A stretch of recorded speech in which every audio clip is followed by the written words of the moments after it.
Thank you all for the wonderful singing. There we go. The text tonight will come from Genesis chapter 41.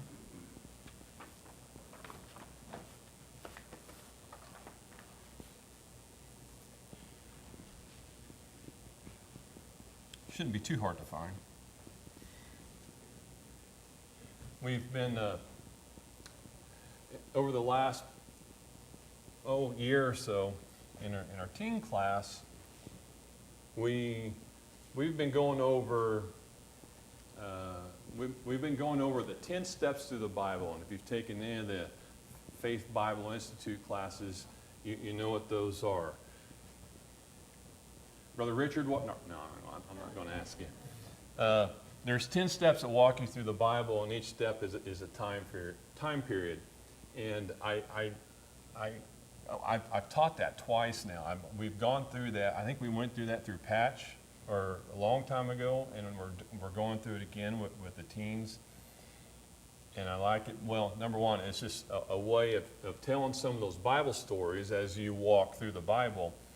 But to me, it shows how they're not just random stories that are in the Bible. No matter how wonderful they are and how interesting they are, they're all tied together. A lot of times, most of the time, they point to Christ, but there's a reason for those Bible stories to be in there. And with those 10 steps, I try to tie those stories together and to show the kids, there's a reason why Abraham, God asked Abraham to sacrifice his son. And there's a reason why God had people do things in the Old Testament. And a lot of times, Old Testament seems to be kind of boring. We think that, but it's amazing the stories in there and how they point us to Christ and how everything ties together. And it's just, I'm old now, and I'm just kind of figuring out how wonderful the Bible is tied together, and obviously, God doing it, how wonderful He is in doing that. Well, tonight we're going to look at some of that stuff. We're going to look at how there's a reason for this story.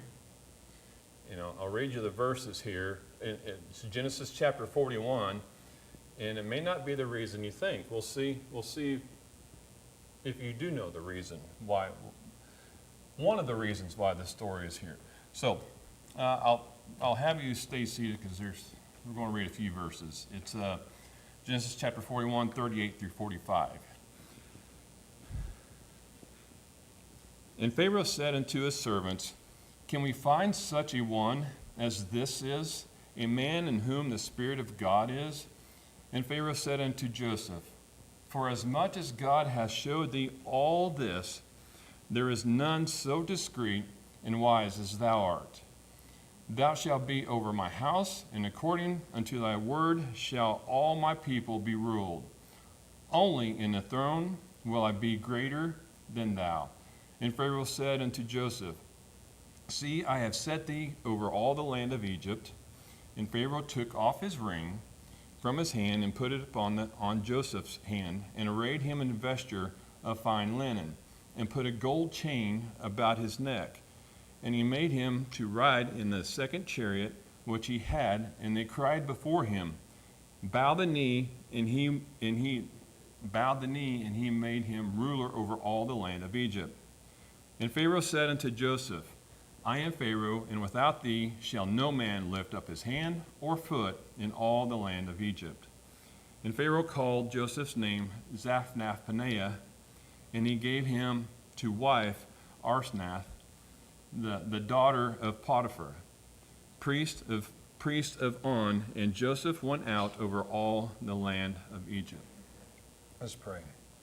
Dear Lord, thank you once again for this time that we can gather together. Dear Lord, just be with me.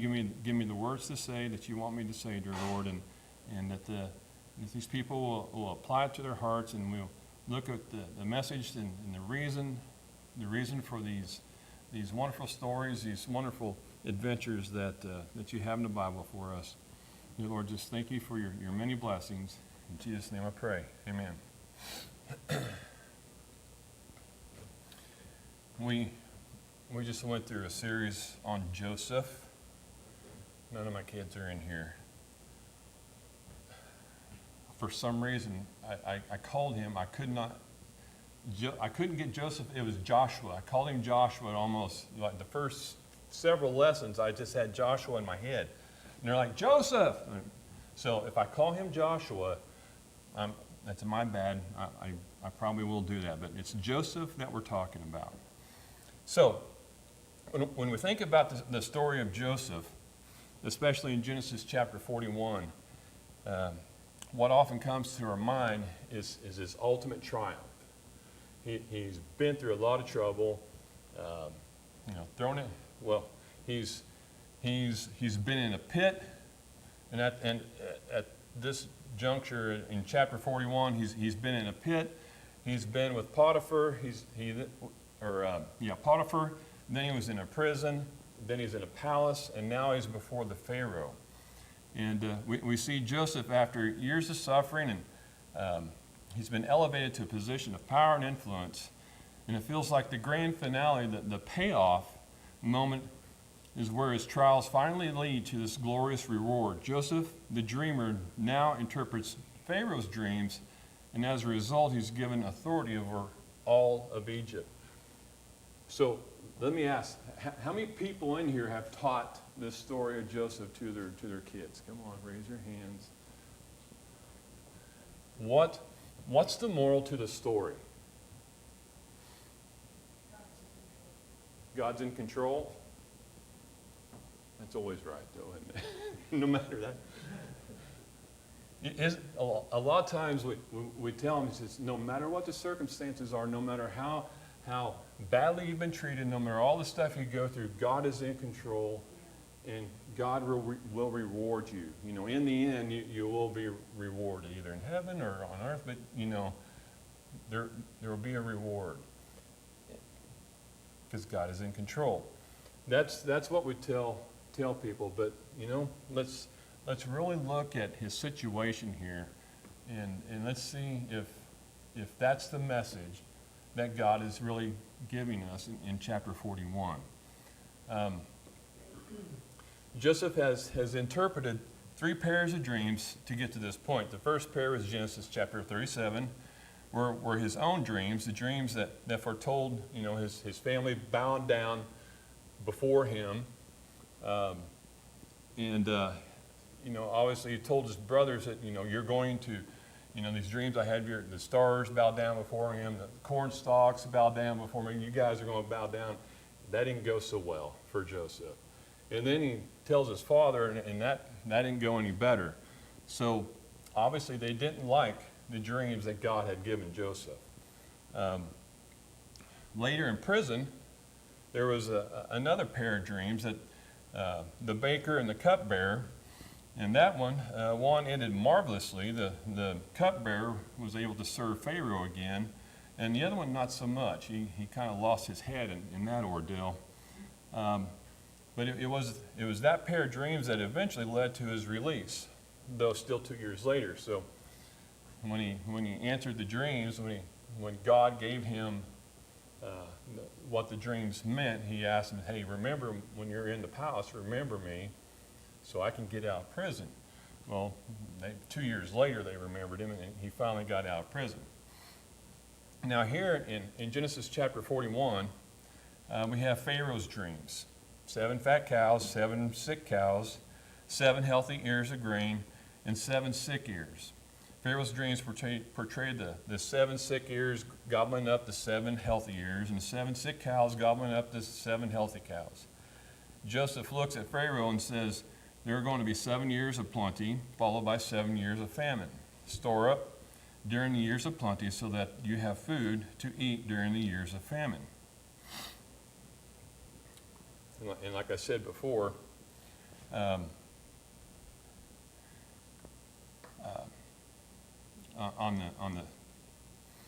skip that. So we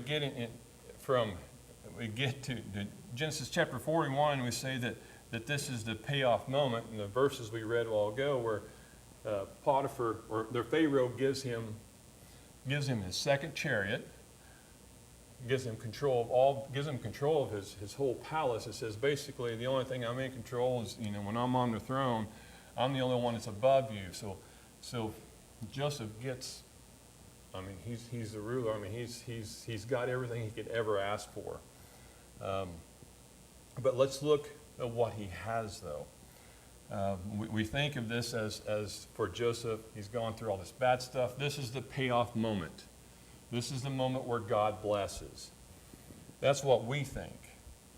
But so far, what we have seen is that he is a man who is serving a pagan king.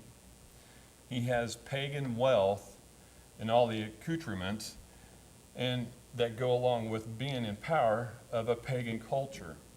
And now he's been given a pagan identity and a pagan wife. In Genesis chapter 41, verse 45, and Pharaoh called Joseph's name Zaphnath-Paneah and gave him to wife Arsnath, the daughter of Potiphar, priest of On. So she was a priest, or he was a priest of a pagan god. And Joseph went out over all the land of Egypt. So if we think back a little bit, or actually we think forward a little bit, to Daniel, and why is it that in Genesis chapter 41 we praise this, that hey, Joseph, he's got the payoff. He's in control of everything. He has all the riches. He's doing great. Pharaoh has given him everything he ever desires. But in Daniel chapter 1, we decry it. In Daniel and his friends, Hananiah, Mishael, and Azariah, they refused the king's rich food and wine to preserve their spiritual purity. Yet Joseph gets the exact same thing.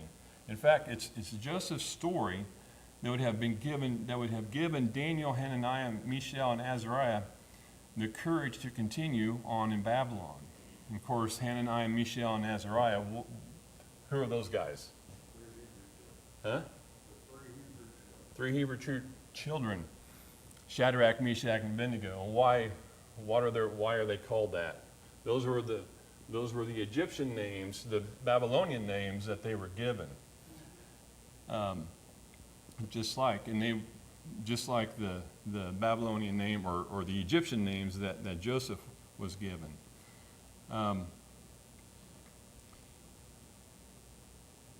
But they didn't, if you notice that the Hebrew children, they did not eat the meat. They did not accept the wine that the Pharaoh wanted to give them. Why? Because they don't want the pagan wealth. But that is not what Genesis 41 is all about. It's just the opposite. This is not Genesis 41. We think of Joseph winning and getting the glory and getting all the wealth, but that's not what this story is about. And we will get there. If we look at chapter 40 or verse 45 again, it says that Pharaoh called Joseph's name Zaphnath-Paneah and gave him a wife, Arsnath, I'm pronouncing that wrong, the daughter of Potiphar, priest of On, and Joseph went out over the land of Egypt. So now Joseph has an Egyptian name, and now he's been given an Egyptian wife, or actually a pagan wife. He's got two sons who were born by this Arsnath, the daughter of Potiphar.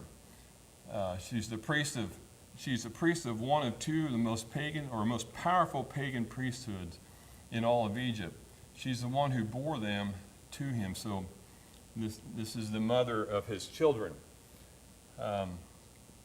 So Joseph, we think once again, this is the money spot. This is the money moment for Joseph, but he doesn't think so. And as proof of that, let's look at what he calls his children, his two boys.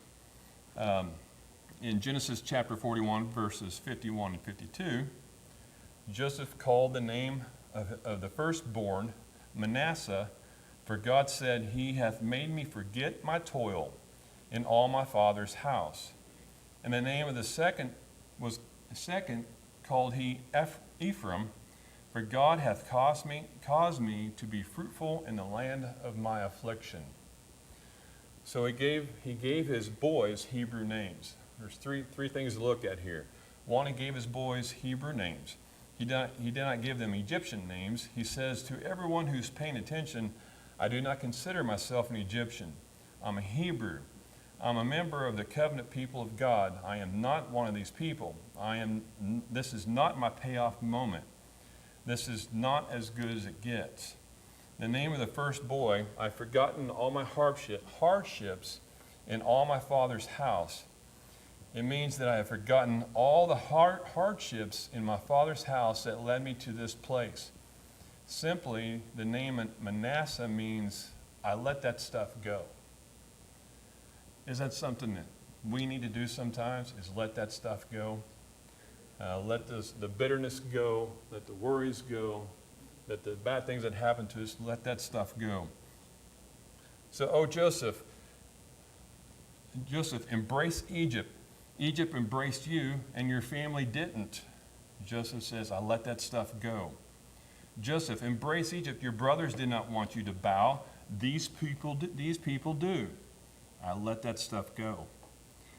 Joseph, embrace Egypt. It was because of your brothers that you spent years as a slave. I let that stuff go. Embrace Egypt. It was because of your brothers that you ended up in prison. I do not define myself by those things. Instead, I look to the promises of God. That's what we need to do. We can't define ourselves by the bad things that happen to us. We need to look to the promises of what God has for us. His second child, the name of the second born means God prospered me in the land of my affliction. Joseph says Egypt is the land of his affliction, not the land of payoff. Egypt is the land of his affliction. Joseph's paraphrasing here. Joseph, but they're saying, but you're rich here. Joseph is saying, it's the land of my affliction. But they love you here. It's the land of my affliction. Why? Because it's not what I was living for. I'm a child of the covenant. I am a child of the one true God. I'm a servant of the King of heaven. I don't exist to serve the king of Egypt. He exists to serve the one true King, the one true God. So these two names of the sons, these are Joseph saying, I'm not an Egyptian. This is not the prize for me. This is where I'm serving. This is where I'm at. But this is not where I want to be. I want to be with my people, my land. We named our son, we named our daughter Paxton. I don't know why, but I'll let that stuff go too, though. Actually, she named our daughter Paxton. I wanted something else. No, just kidding. But I'll let that go. So why is Genesis chapter 41 important? Joseph himself answers this question when his brothers show up. He finally reveals himself to his brothers. He cannot control himself anymore. And when he reveals himself to his brothers, here's what doesn't happen. Joseph doesn't look to his brothers and say, I'm Joseph. I'm the one you sent into slavery. I'm the one that you wanted to murder. I'm the one that you did not want to bow before. But you've been bowing before me ever since you came to Egypt. I'm the one you didn't think much of, but now God has made much of me. I'm the one that you thought God gave too much favor from his father. Now, I'm the one that God has favored before the most powerful man in the world. See, that's what you all would have said, right? Because that's probably what I would have said. We'd rub it in a little bit. You ever watch the kids play and they score a basket and they trash talk and rub it in? That's what a lot of us would do, but that's not what Joseph did. because he let that stuff go. But what does Joseph say to his brothers?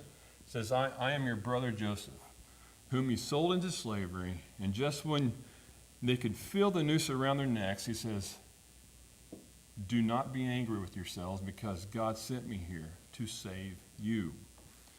In Genesis 45, verse 1 through 5. Then Joseph could not refrain himself before all them that stood by him. And he cried, caused every man to go out from me. And there stood no man with him, while Joseph made himself known unto his brethren. And he wept aloud, and the Egyptians in the house of Pharaoh heard. And Joseph said unto his brethren, I am Joseph. Doeth my father yet live? And his brethren could not answer him, for they were troubled at his presence. And Joseph said unto his brethren, come near to me, I pray you. And they came near, and he said, I am Joseph your brother, whom ye sold into Egypt.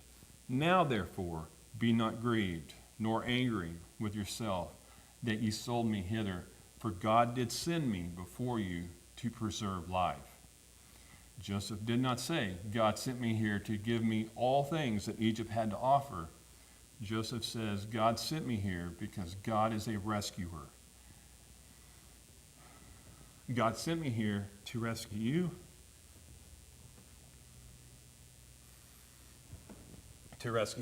in spite of you. You didn't like my dreams, but God was showing me through a dream this very moment when he would rescue you. And when God brought his word through me that said he would rescue you, your answer was to kill the rescuer. Does that sound familiar? Killing the rescuer? But I let that stuff go. So if Genesis 41 wasn't about Joseph, then who is Genesis chapter 41 about? Anyone know? Who do you think Genesis 41 is about? Who do you think is the culmination of this story? Who's, in a way, it leads to him, yes. Let's see. We're getting there, I promise. We're getting there. So God makes a promise in Genesis chapter 3, verse 15. This promise involves a promised seed. He pronounces this promise in a curse against the serpent. The serpent believes exactly what God says, which is why Genesis chapter 4, we have the first murder. And what is the first murder? The seed of the serpent kills Cain, and kills the seed of the serpent. The seed of the serpent, Cain, kills the seed of the woman, Abel. What happens after that in chapter 4, we get the announcement of the coming of Seth and the restoration of the godly seed. Then in chapter 5, we get a genealogy. And so there are 10 generations from Adam to Noah through the godly seed of Seth, or godly line of Seth, sorry. So God wipes out the world in a flood. He preserves Noah, Shem, Ham, Japheth, and their wives. And why is this important? Because you have to have husband and wives to have seed. The seed that was promised still had not come to fruition. Eventually you come to a man named Terah, who was the offspring, who has an offspring by the name of Abraham. God makes a promise to Abraham, and this promise involves, among other things, seed. But this promise is rather significant because he and his wife, in particular his wife, is too old for seed. So how do you get promised seed?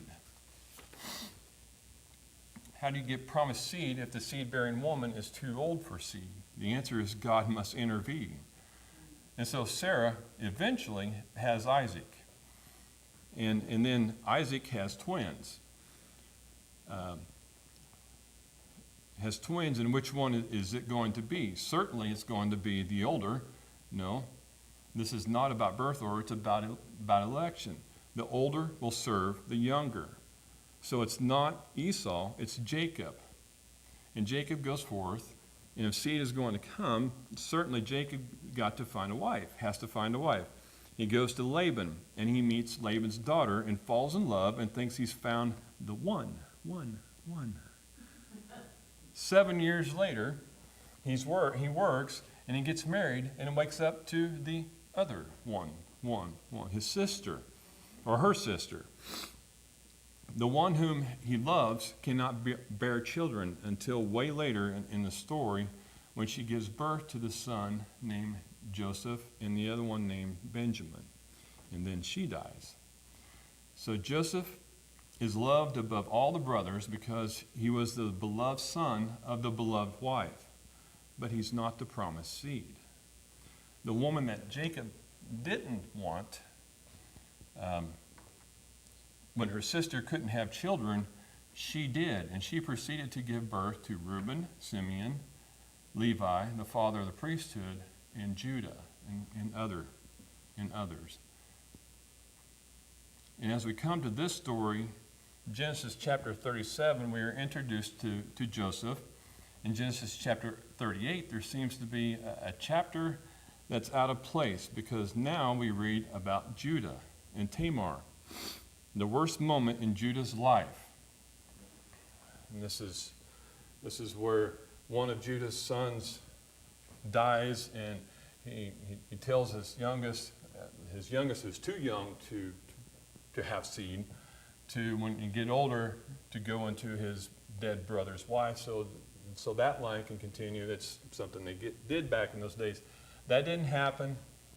Judah then does bad things with his daughter-in-law, and then he finds out, and that's some of the bad stuff that he did. And there's a lot of other bad things that those boys did too. So why is there in the midst of the story about Joseph? Because this story is not about Joseph, it's about Judah. So why do we show Judah? Why does the Bible show Judah at his lowest point?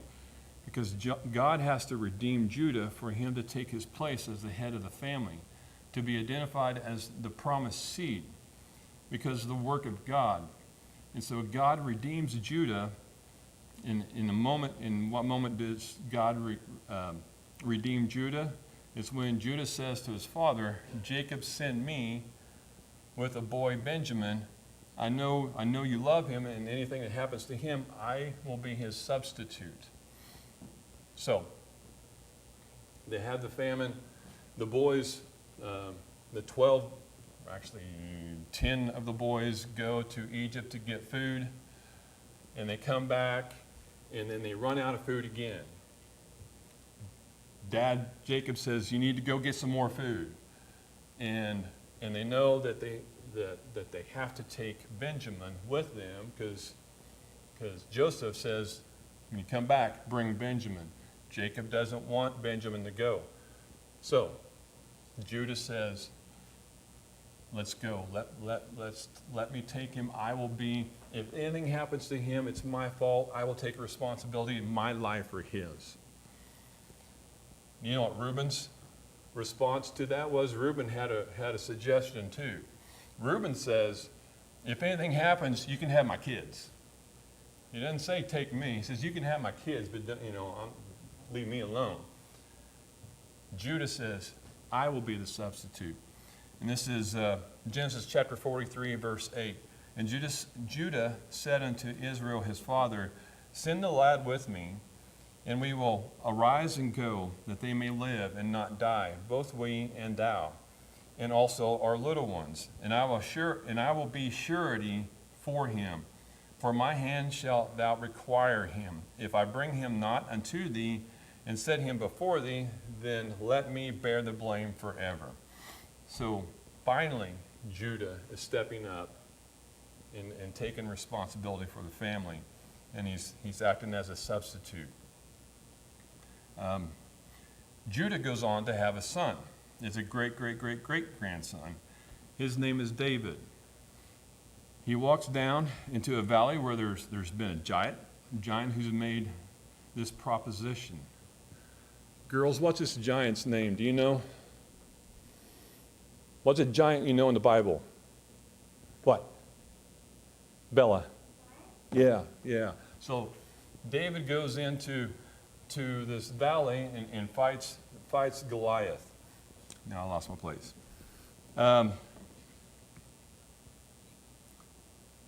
He walks down into the valley where there's been a giant who's made this proposition: send a man to fight with me. If he defeats me, we will serve you. If I defeat him, you will serve me. David goes down, fights the giant as a representative substitute for God's people, wins the victory over the giant, thereby winning victory on behalf of all of God's people, and is promised a throne and a king. And great King David, descendant of Judah, eventually has a greater son who is a greater king, who is the Lion of the tribe of Judah. And then we get to the New Testament. The New Testament opens up with a genealogy that basically that genealogy screams that God, who made a promise in Genesis chapter 3, verse 15, has fulfilled that promise. This is the line of the promised seed who will crush the head of the snake. And what does great King David, greater son, Jesus, do? Like his forebears, David and Judah, he stands as a substitute on behalf of God's children. He lays down his life and accepts the wrath of God poured out upon him, that he might win victory on behalf of God's people, that all those who are found in him might be rescued. So why is Genesis chapter 4 important? Because God rescues Joseph in order to rescue Judah, in order to rescue Israel, in order to rescue me.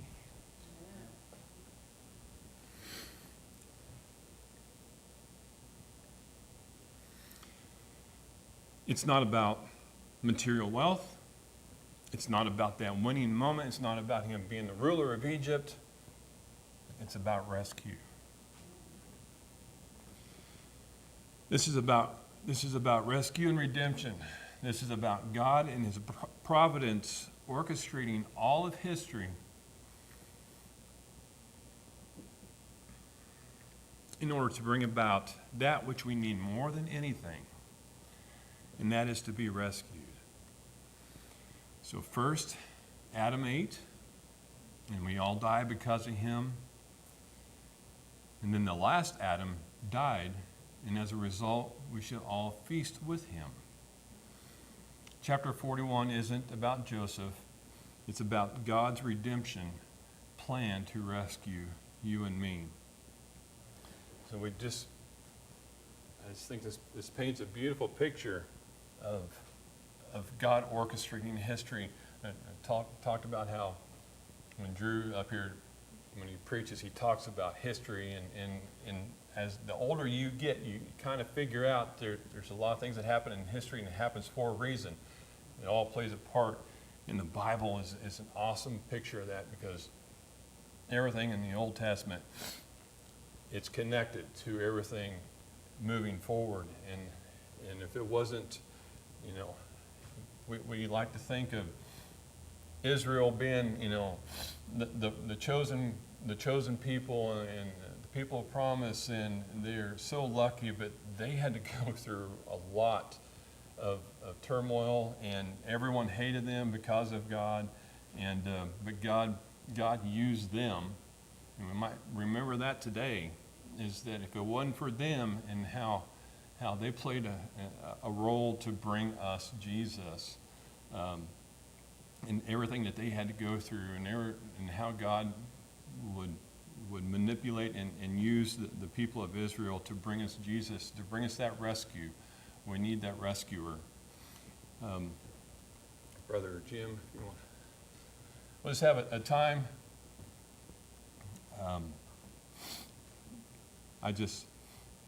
Obviously, the story of Joseph and how God blessed Joseph even through the bad stuff, and how he became a ruler, and he saved all of Egypt. He saved all of Israel. He saved he was able to save many people because of God blessing him with the knowledge and interpreting those dreams. That is a winning moment, but it's more important that there's more to it than that. It's so that he can bring that, so that Judah can live, so he can rescue Judah and Judah redemption, and can have that promised seed. And if you want to just have a time that we come to the altar and pray and thank God for rescuing us and redeeming us, so just have some